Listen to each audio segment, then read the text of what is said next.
All right, back to it now. Here's something you'll hear inside my motor vehicle. Hey, Siri, call Anthony. Hey, Siri, call Ivy. That's one thing I do. Then I'll go to ChatGPT to write a quick job posting.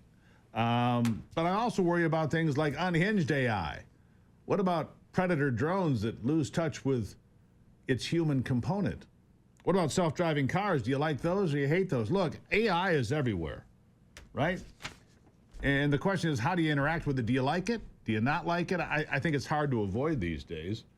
Marc Beckman is here, the author of Some Future Day, How AI is Going to Change Everything. I think it already has, actually. Marc, welcome to the program. Steve, good morning. Thank you so much for having me. I've been listening to you all morning, so I don't have to ask you how you are, but it's great to see you. Well, good to have you here, Marc. Look, AI, I think, is a mixed bag, and for a variety of reasons. I like it. I like ChatGPT. I like the fact that my car has all these things and keeps me in my lane, and the car will drive and do things. I'm not fully comfortable with a car that drives me around with no pilot. I'm not sure about that yet. But I also worry about things like military applications of AI that can go and turn, ordinary predators into lethal weapons without regard for humanity. A lot to talk about, Marc. I mean, there's good and bad, isn't there? Steve, there is certainly good and bad, but in my opinion, I'm an optimist, and the good definitely outweighs the bad. From a macro perspective, I believe that artificial intelligence will fundamentally change our society within 3 to 5 years. And in my new book, Some Future Day. Hasn't it already? I'm sorry? Hasn't it already fundamentally changed us? It definitely has. It definitely has. But I think what I was going to say is it kind of like run through verticals, Steve, right? So think in terms of changing your career for the better, changing your family for the better, and changing cities for the better. It's interesting, like right before you asked the question, you led in with highlighting drones and warfare. It's like actually one of my favorite topics, the fundamental change that AI will have on weapons of war. And then in turn, there's going to be almost like a leveling or a balance between major nations with heavy machinery and equipment and big armies like America versus these smaller nations, because with drones now we can see a smaller nation, a rogue type of state, access for very little money an entire fleet of drones and swarm drones, and they could attack from overseas from very far distances. So that's an interesting topic that you raised. Well, Marc, the reason I bring this up, no matter what's any invention of significance in human history has always been applied to warfare, be it the automobile, airplanes, it doesn't matter. Pick your invention. It's always been run to the final possible conclusion of maximizing everything that item can do, and it's always been turned to warfare every single time. AI is no different, is it? Totally. I totally agree. And it's interesting. I had a conversation with the chief executive officer of one of the most innovative drone companies called Extend Drones. In fact, they have a contract with the Department of Defense now.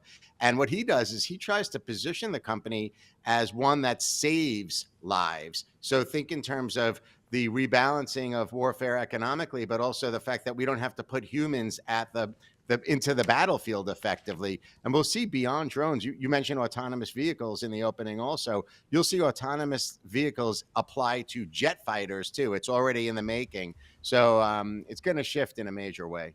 So autonomous fighter jets, I mean, what could possibly go wrong, Marc? I mean, wait a second here. See, that's where it gets squirrely. Look, I like the fact that the car keeps me in the lane. If I'm not paying quite attention, it'll bump me back and bump me, and the seat vibrates.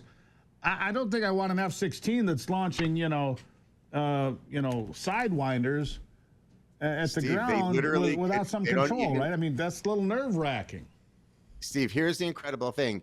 You don't have to be trained with military experience to operate these drones from a very far distance. So literally, somebody without any military training in New York City, where I am, can run a drone attack into Europe, into the Middle East, into Asia. And it's almost like a video game now. Swarms of drones can attack. So it's super compelling, actually.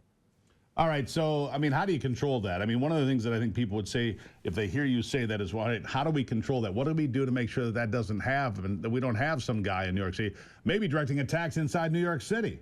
Not over the social, but right there in town, right?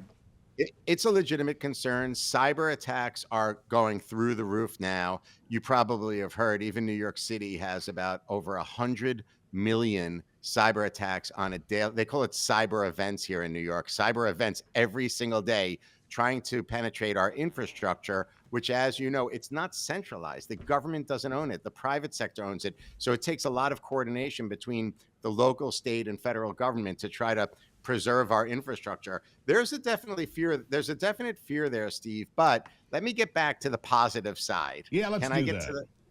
Okay, because I feel like we're all doom and gloom this morning. No, I understand. There's good stuff here. Yeah. Look, ChatGPT for a job posting has been great for us. It saves me a ton of time, does a great job. There are a lot of positive things. Go ahead.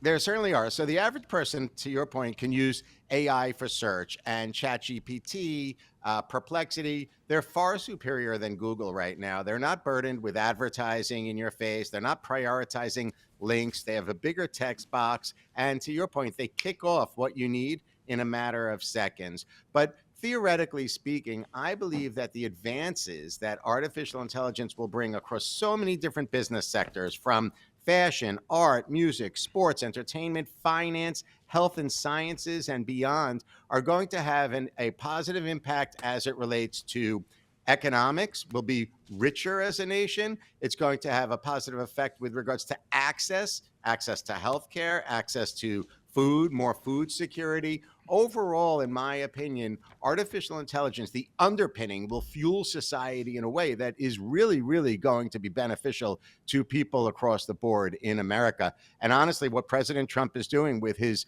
executive order and trying to focus on both AI and cryptocurrency, which are inexorably connected, should account to, I think, the biggest percentage growth sector-wise in this nation over the next 4 to 5 years. How important then do you see like that $100 billion investment from Taiwan bringing chips into America? This all ties in, right? It totally does, Steve. And I think that's so exciting. It reminds me also of what he did surrounding the inauguration with Masa Son from SoftBank. Companies are coming here, and we're going to try to take the lead in both AI as well as crypto, and we're going to create jobs here in America. So it's really very exciting. $1.7 trillion in investment and counting with yesterday's edition. I mean, it's pretty significant stuff. $1 trillion from Japan, $500 billion from the folks you just mentioned, $100 billion from these folks in Taiwan. I mean, it's just one after another after another, and I think you're going to continue to see this. Mark, I'm out of time, unfortunately, but I'd like you to come back because I think AI impacts pretty much every aspect of our lives, is certainly when there's electricity on, whether it's a home, smart meters and all this stuff. It affects everything we do, cars, homes, food, like you mentioned. I'd like you to come back. Mark, thank you for being here. Steve, it would really be my honor. It's such a pleasure meeting you today. Congratulations with this awesome show. Well, thank you, sir. All right, the book, Some Future Day, How AI is Going to Change Everything. The world will change more in the next 10 years than it did in the last 10,000. I believe that to be true. I think Mark thinks the same thing. We'll have him back. I mean, because look, it touches every aspect of our lives, does AI. It's the Steve Gruber Show.